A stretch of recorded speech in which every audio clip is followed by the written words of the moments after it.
But yeah, I guess we should start talking about the London game. Obviously, nice and early for all those across the pond, which they seem to be receptive of. Obviously, you get 4 games in a row.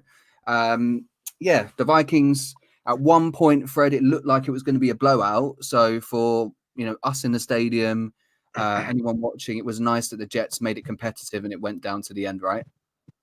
Yeah, it was. It was a really fun watch in the first half. Anyway, it felt like the second half sort of dragged a little bit. If I'm honest, we're going to be talking more in depth about that tomorrow, aren't we? Me and you on the show. Mm-hmm. So we're just talking about the game today. But yeah, 17-7 at half time. They looked like they were going to run away with it.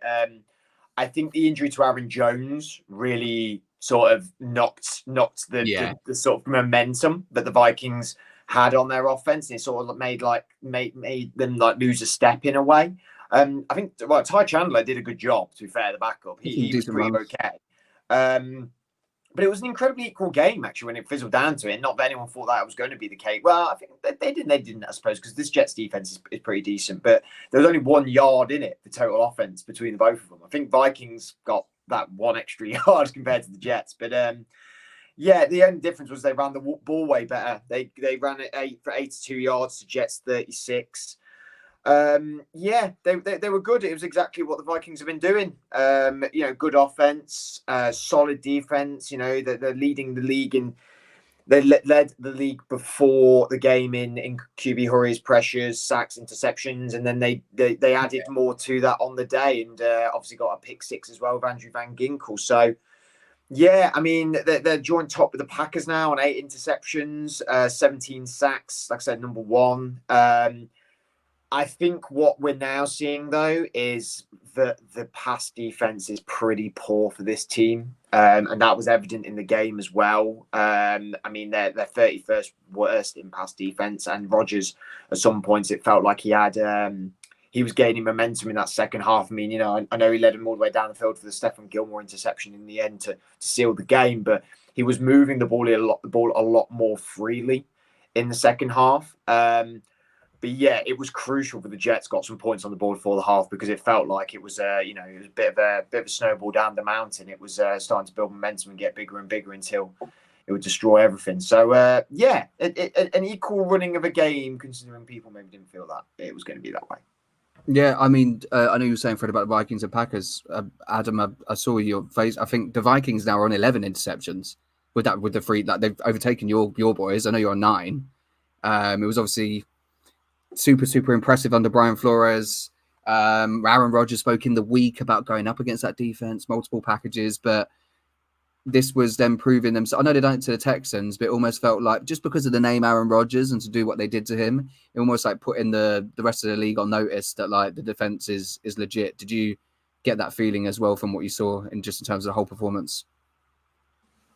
Not especially. I felt like Rodgers there was a bit of bend don't break. I get that. Obviously, they weren't perfect, but I felt like Rodgers had a pretty poor game, to be honest. I didn't think he did very well. The first interception to Van Ginkel for the pick 6 was kind of just, it was a bit of a low throw. It was just I don't quite know why it just wasn't high enough to get over him. And so, I mean, I suppose you could come out and say, congratulate Van Ginkel for obviously getting in the way and being there. But and then the second one was a massive overthrow, like a huge overthrow to the corner or the safety. I can't remember that came across to pick it up. They got another interception, didn't they, right at the very end as well? So I think the Vikings, as Fred said, the defense it's a very strong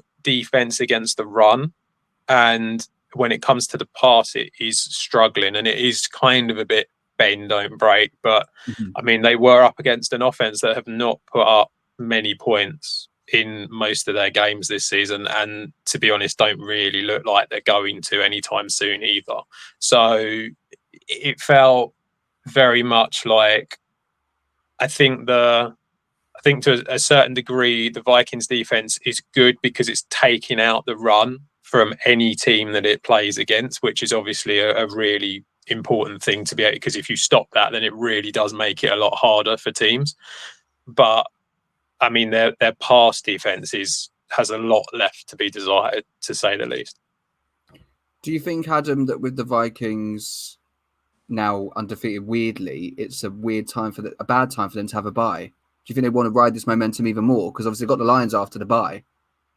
Yeah, I mean, you'd think you'd want to just keep going, wouldn't you? If you're in this sort of momentum, you don't want it to stop for anything. I know, it was mentioned, wasn't it? Always the trip across to London going to cause a problem for them, and obviously I would argue that it was one of their poorer games this season. I think they've played much better, but they still got the job done because of who they were up against. So I think that because of that, they kind of got away with it a little bit, but at the same time, the whole game, to me, it felt like they always had the Jets at arm's length all the way through. It never felt like, I know a lot of people say, towards the end, it kind of got a bit exciting.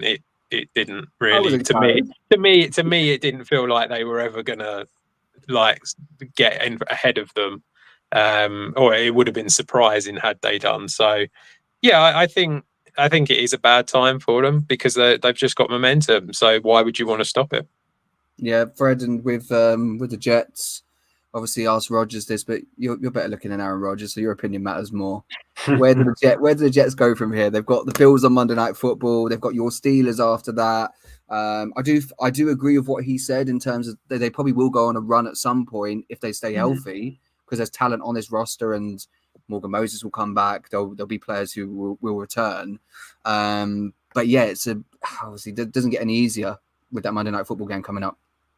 I think the positive they can take is that they held the Vikings to one touchdown.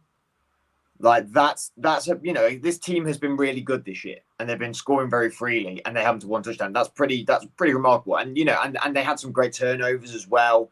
They really disrupted Sam. So they can be happy with their defense. They can also be happy in the fact that Garrett Wilson is a legit wide receiver. Yeah. But their whole offense at the minute runs through Garrett Wilson. What was it? 13 receptions on the day in the end. Yeah, 101 and 13 catches. Yeah, easily outdid everybody else. And they've got a guy on their roster who rushed for 994 yards last year and 5 touchdowns. Where is Breece Hall? He has done nothing this year so far. Absolutely nothing.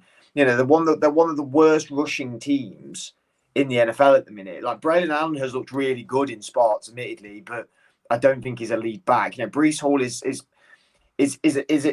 seen as a top 5 running back in this league, and he's done nothing so far this year. And yeah, they've had their injuries on the O line, but I think this game really showed.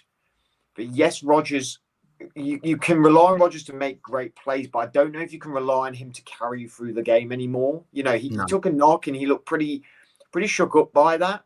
And, it's like age has caught with him. You know what I mean? There's some of these quarterbacks in this league this year. Matt Stafford's another one where age seems to have really creeped in with all of them, and they don't seem to bounce back as quick. And of course they don't. That's obviously that's genetics, but it's becoming more and more obvious. And Aaron Rodgers isn't that gunslinger and isn't that guy who could carry a team on his back like he was in Green Bay. So they have to get this run game going to alleviate that pressure on him. So yeah, I think they've got a lot to learn. They've got a lot to come to them. And I feel like they think their Super Bowl window is sort of now, but compared to the other teams that are in that Super Bowl bubble now, at this current moment in time, they're miles off offensively, miles off. Adam, we both did a little theory on retwitch there with when Matthew Stafford was mentioned. Well, it's not so much Stafford, and I think it's bad O-line play.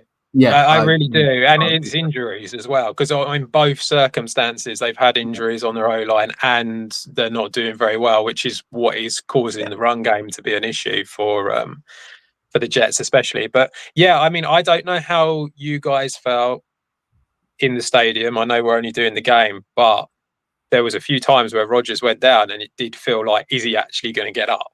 That genuinely did feel a little bit like he was struggling at times. So That's a problem. Obviously, Breece Hall is a problem, and yeah, Garrett Wilson has done well, but I mean, he's been quiet as well this season. He hasn't been great. I mean, he had a good game yesterday, but before that, he's been quiet. And yeah, it just feels like it's the Jets being the Jets. It's like nothing's really changed. I mean, you know, they haven't been good. Last time they were good, the dinosaurs were going around, weren't they? So it's like they're not like they're just not going to do anything different. I know I only reflect on the game, but just one observation, I would say that Rodgers seems to protect the team and his teammates. Like the young guys on that team are very level-headed and likable. Breece Hall, Wilson, Sauce, and I feel like Rodgers has even alluded to the Jets being bad historically and is almost protecting them in a way. And Garrett Wilson's had that big game, and now New York will get off his back, and then it'll be beat on Breece Hall's back now. Because even though, like you said, he hasn't had the best season, no one's been talking about it. They've just been like, oh, this is good because we've got Braden Allen and we could do a 1-2 punch. But I bet you all week now it'll be, oh, Breece Hall's had a bad game, but Garrett Wilson looked amazing. It's just the joys of, I guess, being in New York. But do you know what, actually, before we move on, I know me and Fred spoke, we were complimenting you off air, Adam, about your Derrick Henry observation last week with So you should. You know, do you think Breece Hall is maybe that type of back? I know obviously Braden Allen is, but do you think he needs to be a guy to wear people down and get more touches? Because last year he was the main guy. There was no competition. Well, I know Braden Allen's really good, but sometimes when you have a 1-2 punch, it takes away. They did have Michael Carter doing a bit. Yeah, I'm also not. That sounds really bad to say not his biggest fan. He's injury prone, is what I mean. Oh yeah, no, Carter, it's not quite the same. I don't think it's not. You're probably not far off. I think with most running backs, it's like it, isn't it? The more they get the ball, the more they're going to do. It's just that simple. The more you wear down the defense on the other team, you know, it's like it's just a common thing. But I think with Henry, it's more so just purely because of his size and his stature. It must be horrific just constantly having that coming up against you all the time. And it's funny because the Bengals. yeah, well, exactly. But you say that, but they did pretty well. You know, I mean, we'll talk about it in a minute, but they did pretty well. But it didn't matter because although they stopped the run, at the end of it, he still came through with a massive run, and this is the problem. So it's a similar thing. I think with all running backs, it's similar, but yeah. I think slightly different if you've got Henry coming running at you. I think all game long. Yeah, let's just caveat. I'm not saying that Breece Hall is going to be a future Hall of Famer. Like he's got the talent. I think you did. I think that was exactly where you were going. So. Henry's there, but I do like Breece Hall, and he likes Austin Powers. And if he ever watches this, Shagadelic, baby. There we go. On to Bengals Ravens.